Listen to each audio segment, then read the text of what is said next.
Eu tenho que Sua fazer? pergunta. Tá bem. Então minha pergunta vai ser muito curtinha. Tá. Vou passar pouco do tempo. A guerra contra o nazismo foi um dos maiores e mais decisivos eventos do século XX, ao lado da Revolução Russa. Qual o papel que, na sua opinião, tiveram a União Soviética e Stalin no triunfo sobre o regime nazista? 5 minutos, Machado. Você tem 1 minuto residual lá daqui a comecinho, tá? Se precisar, eu vou deixar pra você, mas a resposta normal é 5 minutos. Tá, Joia. Perfeito. O papel da União Soviética, entendendo como povo da União Soviética, a população da União Soviética, os trabalhadores da União Soviética, foi heróico e foi uma das páginas mais importantes do século XX. O papel de Stalin foi desastroso. Eu defendo a tese com contundência. A União Soviética vence a Segunda Guerra Mundial, felizmente, ainda bem, apesar de Stalin. Vamos demonstrar isso aqui para vocês, tá? Primeiro aspecto, Hitler, para começar a guerra, para invadir a França, quando ele invadiu, no momento que ele... Aliás, vou voltar um pouquinho antes, que é melhor. Entre 29 e 33, a posição da Terceira Internacional, com a União Soviética hegemônica, com Stalin à frente, era a teoria do social-fascismo. As social-democracias, que é tipo PT, mais ou menos, vamos simplificar assim, e o fascismo é a mesma coisa. Ambos são inimigos e ambos têm que ser combatidos por igual. Documentação vasta sobre isso. É chamada de política do terceiro período. Vocês podem pesquisar aí no Google, ChatGPT, 29 a 33, todo o período da ascensão do nazismo. Nesse período, Trotsky defendia que, embora nós não podemos confundir as nossas distintas concepções e programas, social-democracia e partidos comunistas tinham que se unir para uma batalha em comum contra o nazismo. Não se unir eleitoralmente, nas ruas, na luta, destruir o nazismo. Tá? E a política do Stalin era, ele falava de classe contra classe, parecia muito radical. E era a teoria do social-fascismo. Primeiro aspecto, que facilitou completamente o Hitler ter chegado no poder na Alemanha, porque a social-democracia e os comunistas juntos na rua para destruir o nazismo, eles eram muito mais fortes do que o nazismo. Até quando Hitler chega ao poder, os dois juntos eram mais fortes. Anos antes nem se fala. Então, primeiro, Hitler não teria chegado no poder na Alemanha se não fosse a linha de Stalin. Segundo ponto, tá? Não para por aí. Foi fundamental para a Alemanha fazer o que fez, na velocidade que fez, o fato de Stalin cortou a cabeça do Exército Vermelho nas vésperas da guerra. Isso, inclusive, é documentado pelo chefe da inteligência alemã, que viu Hitler falando numa reunião, porque Stalin, o que ele fez? Tukhachevsky achava que a Alemanha ia invadir. Tukhachevsky era o marechal mais importante, que veio desde a Guerra Civil, tá? Toda a cabeça, o alto comando do Exército Vermelho, naquela vertigem de repressão que eu falei, foi decapitado por Stalin. Tem os números aqui. Dos 5 marechais, 3 foram assassinados. Dos 15 comandantes de exército, 13 foram assassinados. E os números já são da documentação dos anos 80, os números precisos, liberada após a restauração. Dos 57 comandantes de tropas, 50 foram assassinados. Dos 186 comandantes de divisão, 154 foram assassinados. No total, no Exército Vermelho, cerca de 30 mil pessoas de alto calão do Exército Vermelho foram assassinados.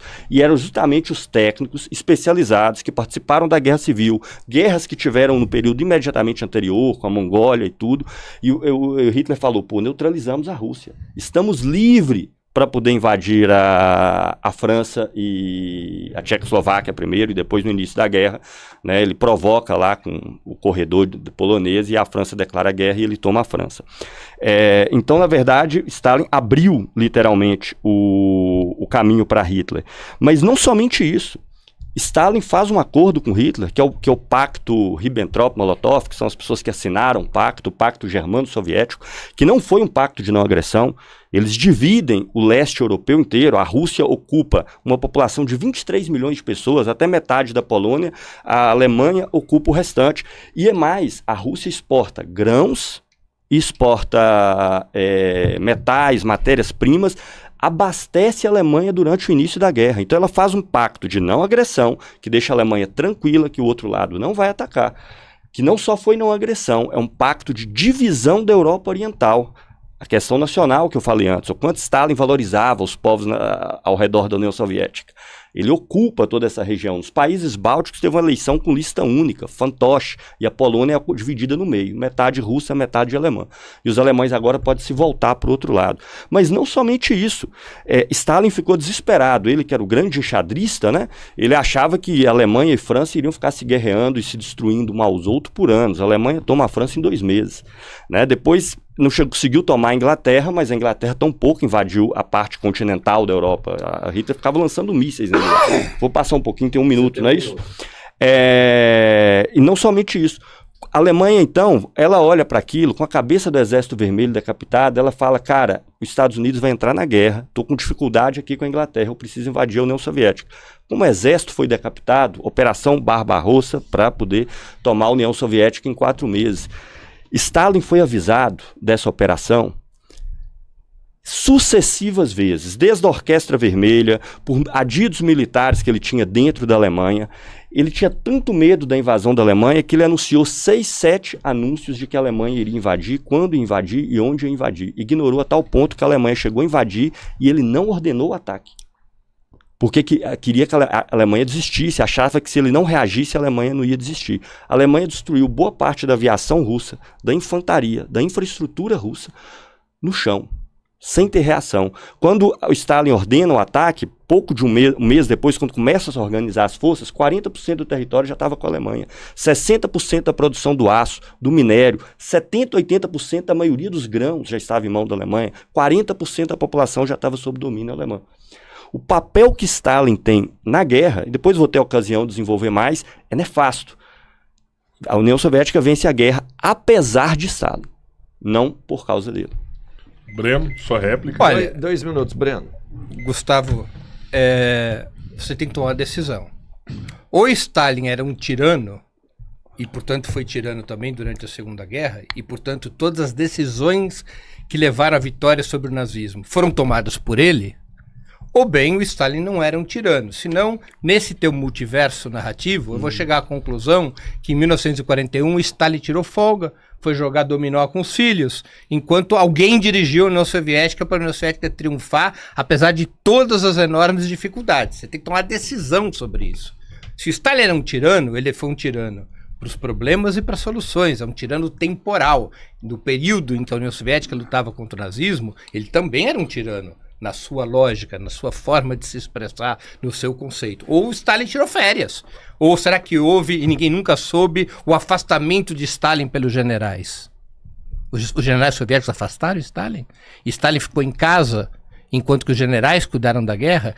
Toda a literatura a respeito diz o oposto, inclusive literatura de inimigos do socialismo. Não é? É uma vasta literatura hoje baseada nos arquivos. Vou aqui me referir a historiadores como Geoffrey Roberts, Stephen Kotkin, Dmitry Volkogonov e o próprio principal chefe do Estado-Maior do Exército Soviético, que era Zhukov. Zhukov não tinha nenhum motivo para defender Stalin.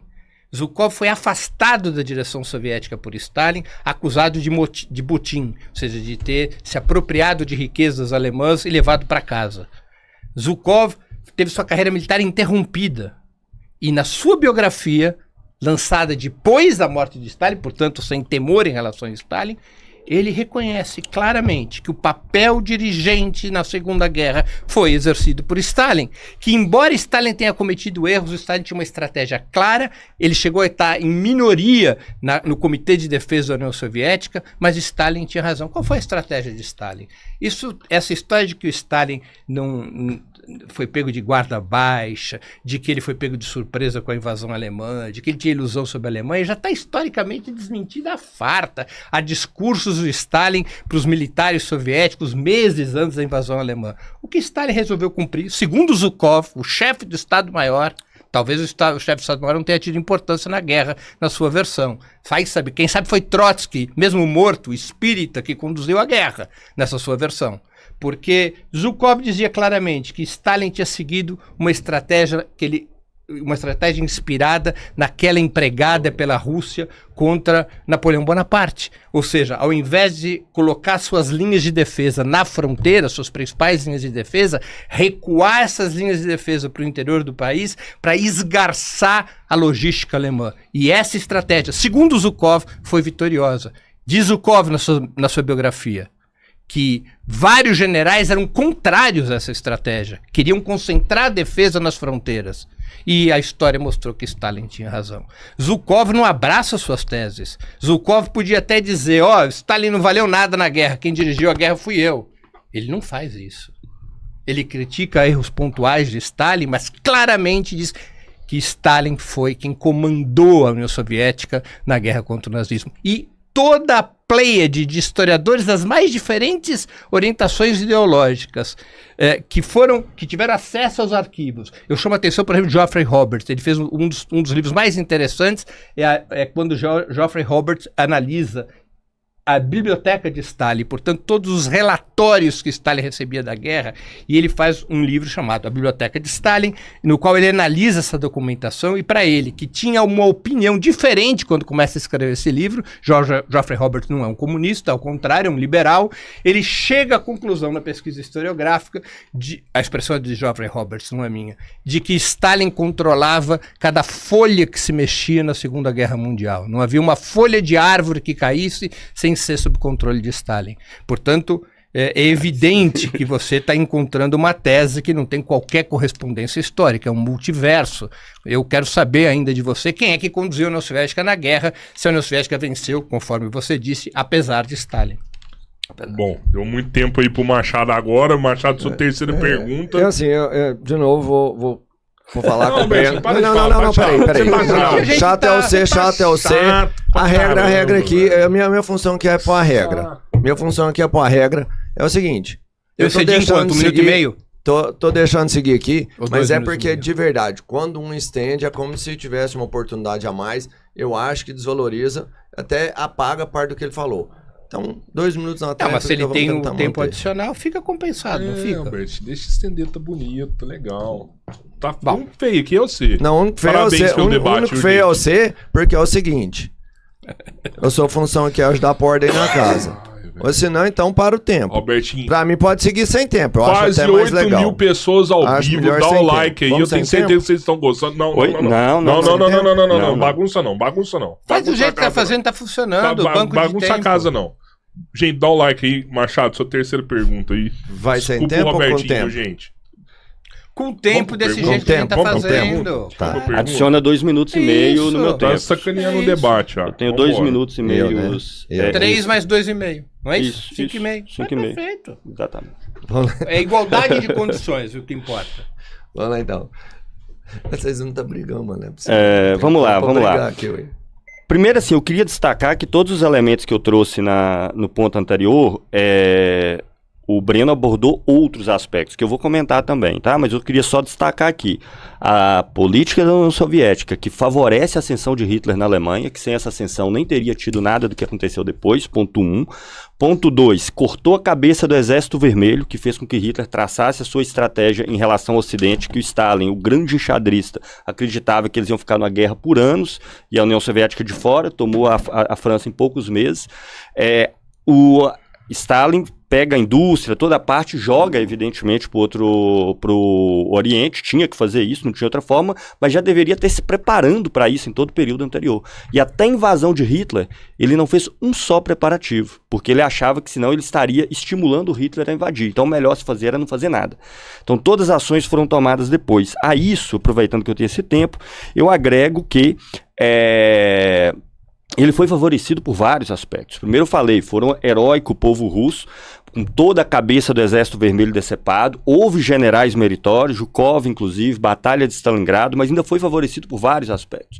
Primeiro, Hitler atrasou a sua entrada da Operação Barbarossa, porque o Mussolini perdeu aquelas batalhas dele, como sempre, lá no norte da África, ele teve que mandar o seu exército para socorrer Mussolini, isso atrasou em alguns meses, 1 mês, 2 meses mais ou menos, a invasão da União Soviética, e depois veio o inverno mais rigoroso naquela região, de todo o século XX.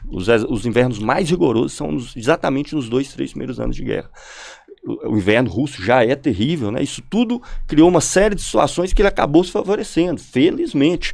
Ainda assim, tá? Ele tomou 40% do território, cercou Leningrado, chegou às portas de Moscou, tomou a Ucrânia e produziu a morte de dezenas de milhões de russos, né? E muitos desses milhões poderiam ter sido poupados se a estratégia tivesse sido outra. Vou dar só um exemplo para vocês aqui. As forças militares não eram tão diferentes. Peguei aqui os números. A Alemanha tinha 153 divisões, a Rússia tinha 186. A Alemanha tinha 4,4 milhões, porque já estava em guerra, né? Pessoas alistadas, mas a União Soviética 3 milhões. Agora, em forças materiais, a União Soviética tinha 11 mil tanques contra 4 mil Panzers, que eram os tanques nazistas. E eles se equivaliam, tá? Os tanques soviéticos se equivaliam aos tanques nazistas. Não a aviação. A aviação alemã ela era de melhor qualidade, com pilotos melhores, mas ainda assim, a União Soviética tinha 9 mil aviões contra 4,4 mil da Alemanha nazista. Se tivesse ocorrido uma preparação bem feita, com demarcação de linhas de defesa, já com transferência da sua infraestrutura para trás, a guerra teria gerado muitos e muitos e muitos e muitos milhões de vidas a menos, e ainda assim a União Soviética sairia vitoriosa. Talvez Hitler não tivesse nem invadido, se tivesse sido outra a conduta. Então é nesse sentido que ela saiu vitoriosa, felizmente, apesar de Stalin. É amplamente analisado por vários historiadores, tá? Para pegar um aqui que nem é marxista ou trotskista, Marc Ferrot, que é um historiador muito renomado, por exemplo, da Escola dos Análises, nem marxista nem nada, tem livros sobre a Segunda Guerra Mundial, descreve todo esse processo, e diversos outros historiadores, como Jean-Jacques Marie, Pierre Brouet, tratam exaustivamente desse processo. Embora exista-se uma tendência na historiografia, porque a historiografia funciona assim. Para eles, o que aconteceu era a única coisa que poderia ter acontecido. E se analisa as coisas baseado no resultado. Sabe o comentarista de futebol que o time ganha? Se ganhou, necessariamente as decisões foram acertadas? Na maioria dos casos é o caso, mas não necessariamente. Né? Não necessariamente. O time pode jogar mal, fazer uma péssima partida, ser extremamente mal escalado, o adversário acabar perdendo todos os gols, ele tem uma bola ali e ganhar o jogo. A União Soviética tinha tudo a favor dela nessa batalha, materialmente inclusive. Tá? E ainda assim, as decisões de Stalin levaram não só a guerra a ser precipitada, levaram a Alemanha a invadir a União Soviética e, uma vez invadindo, produzir dezenas de milhares de mortos, porque a estratégia nazista era de extermínio. Era de extermínio dos russos. Era matar todo mundo para usar os campos para alimentar seu exército. Né? Era essa a estratégia. Inclusive a Operação Barbarossa, o documento já foi liberado, transcreve essa estratégia literalmente. Tá? Mas agora eu vou aqui a minha pergunta, eu tenho mais um minuto, não é isso?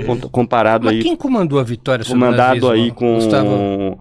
Com o tempo esse, você pode fazer na sua pergunta lá, Breno, quando tiver a questão. Você não respondeu a minha pergunta. Na verdade, os pontos que eu coloquei no período anterior, você não respondeu nenhum. Tá? Mas você não respondeu nenhum, tá bom? Não responde a pergunta. Eu queria perguntar, Breno, sobre um ponto que é o grande giro de Stalin, né? No campo político eu até já mencionei, ele favoreceu os nazistas a chegarem no poder, como eu falei, com a linha da Terceira Internacional fomentada por ele, mas não somente isso, ele dá um giro brusco da NEP para a coletivização forçada, massacrando milhões e milhões de pessoas na Rússia inteira. Como é que você vê esse processo? Qual que é a coerência de um cara que fomentou no período anterior os camponeses a se enriquecer, inclusive a palavra de ordem de Bukharin, camponeses, enriquecei-vos, e depois decide exterminá-los todos e fazer uma coletivização de maneira forçada. Como que você entende esse processo e como que você o justifica? Não, primeiro, eu tenho quanto? 5 minutos. Antes de responder diretamente a sua questão, eu estou impressionado com a sua narrativa descolada da história acerca do que aconteceu na Segunda Guerra. Você é incapaz de dizer quem comandou a vitória da União Soviética sobre o nazismo. Quem foram as pessoas que corrigiram os erros do Stalin? Quem foi que derrubou o Stalin para dirigir a vitória contra o nazismo? Não há nenhuma informação histórica de fonte alguma que nos conte que o Stalin estava aposentado nos anos da guerra. Não há nenhuma fonte histórica, mesmo as mais amalucadas, que diga que o Stalin estava fora do comando durante a guerra. Além do que, você traça um cenário cheio de desinformação, Gustavo, muito deformado. Eu não tenho tempo de responder a todos eles, eu vou citar um essencial, o Pacto Ribbentrop-Molotov. Você relata o Pacto Ribbentrop-Molotov exatamente como os liberais e os pró-imperialistas tratam, como colocando Stalin como cúmplice de Hitler. Stalin só aciona o Pacto Ribbentrop-Molotov em 1939 porque os países capitalistas do Ocidente, as chamadas democracias liberais, queriam jogar Hitler para cima da União Soviética, quando a União Soviética ainda não estava em condições de enfrentar a Alemanha. Antes de 39, do Pacto Ribbentrop-Molotov, tem 38, o Acordo de Munique, pelo qual Chamberlain e Daladier, primeiro-ministro do Reino Unido e da França, cedem os Sudetos tchecos a Hitler numa política de acalmar o chefe nazista e de impulsionar Hitler para cima da União Soviética. Stalin tenta de todas as formas uma aliança com França e Reino Unido contra o nazismo. Chega a oferecer, recentemente, há uns anos atrás, foi divulgado por um jornal britânico de grande circulação, os documentos que mostravam que Stalin, poucas semanas antes do Pacto Ribbentrop-Molotov, ofereceu 1 milhão de soldados para defender a Polônia, desde que esses soldados soviéticos pudessem transitar pela Polônia até a fronteira com a Alemanha, já que a Alemanha não tinha fronteira com a União Soviética. Somente nessas condições, para ganhar tempo e evitar que o interesse das democracias liberais fosse atendido, jogando Hitler para cima da Alemanha, somente nessas condições é que é constituído o Pacto Ribbentrop-Molotov para a União Soviética ganhar tempo. E a União Soviética ganhou 2 anos, esses 2 anos foram fundamentais para a União Soviética poder melhorar sua indústria de defesa e ter condições de enfrentar o nazismo. A sua versão é a versão dos liberais, é a versão dos imperialistas, é a versão da direita. Exatamente sem tirar um pingo no I e um traço no T, Gustavo. E agora eu respondo a questão que você me formulou. Veja, quais